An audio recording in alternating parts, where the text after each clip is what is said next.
Okay, annual operating costs. We'll get through this thing yet today.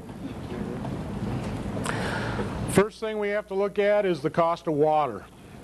You know, what are we paying for the water? And we already talked about the fact that here in this state, if you're off of groundwater pumping out of a well, or if you're pumping right out of a creek, there's no cost.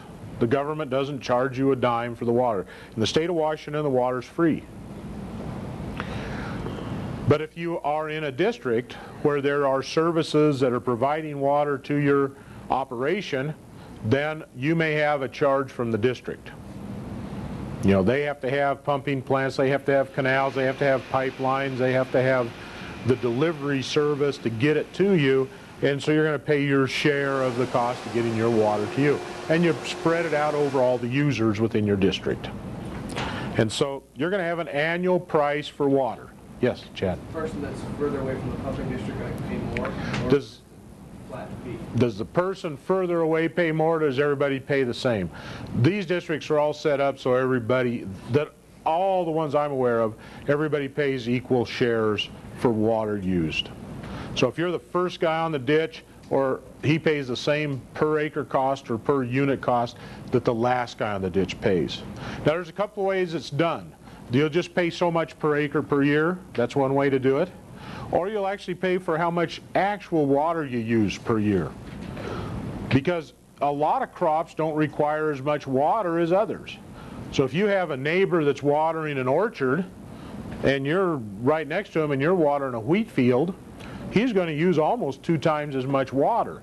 So therefore, you as the guy growing the wheat probably don't feel you should be paying as much as the guy that's growing the apples. And rightfully so.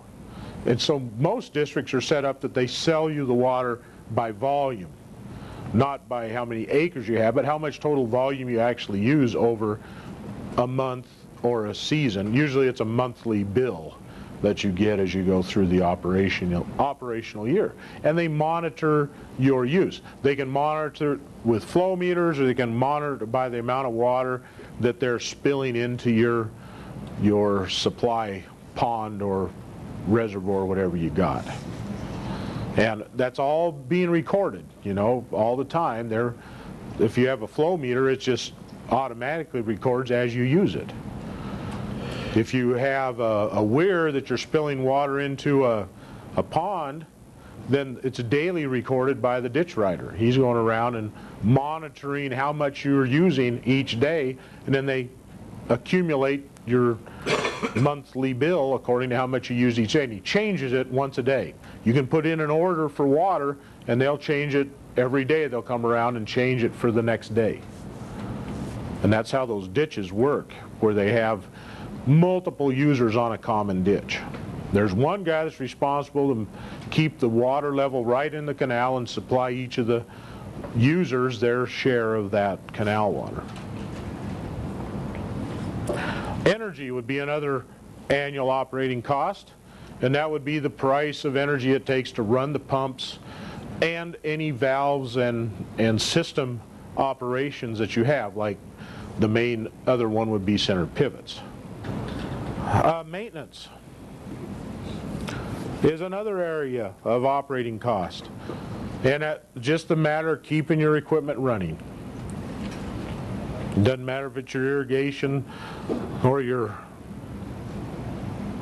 tillage equipment or your mowers or your harvesting equipment or whatever. You're going to have maintenance to keep the whole thing going and being operable. And it's going to cost you parts, and it's going to cost you labor. You're going to always have to be replacing parts on equipment, and it's going to take people to do it. And also there's got to be somebody that's coming around and monitoring it, just operating the system as well. That drops down there in replacement, down in labor. Really, maintenance and labor, maintenance and operations, a lot of people consider that as a budget item, maintenance and operations. Because a lot of your labor is going to be just maintaining your system throughout the season. And then in the off season, you do all of the the off-season maintenance to have it ready to go first class for the next season.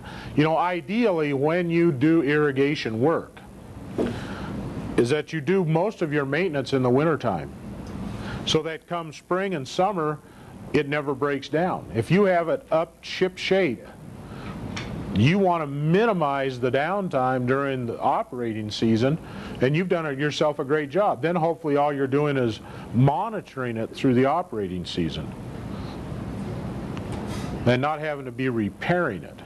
You know, the sign of a really good operation is one that has very little downtime in the spring and summer. They do all of their maintenance in the late fall and winter. Replacement is another cost that's going to happen. You're going to wear things out, and you're going to have to buy new ones. You can only drive an engine so many hours before it's finally going to give up the ghost. You only can put so many miles on a truck before it finally gives up the ghost. And it's not worth repairing anymore. It's time to unload it. It wears out. They just get old and tired. And so you have to be putting money away all the time for replacement cost of equipment.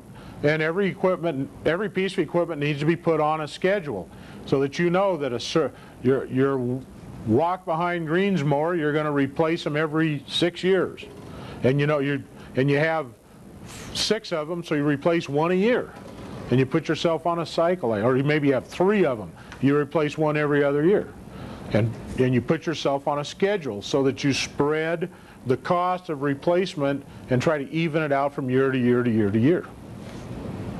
So you're going to have replacement of 1 item 1 year, you're going to try to stagger that out so that other things get replaced in other years, so that you're not all of a sudden, on a given year, you end up having to replace half your equipment and you just get killed. You know, so you budget so much every year and try to keep your replacements on an even keel. And last but not least, you have labor cost. Somebody's got to pay us all to do the work, and we expect to get paid a fair wage for a job well done. And of course that's part of the battle. You know, if you do good work and you do it at a reasonable pace, you're going to get paid appropriately. And if you work slow, or if you work bad and have to keep redoing work, you're not worth near as much. And in fact, you're worth nothing in a lot of cases, and then you get fired.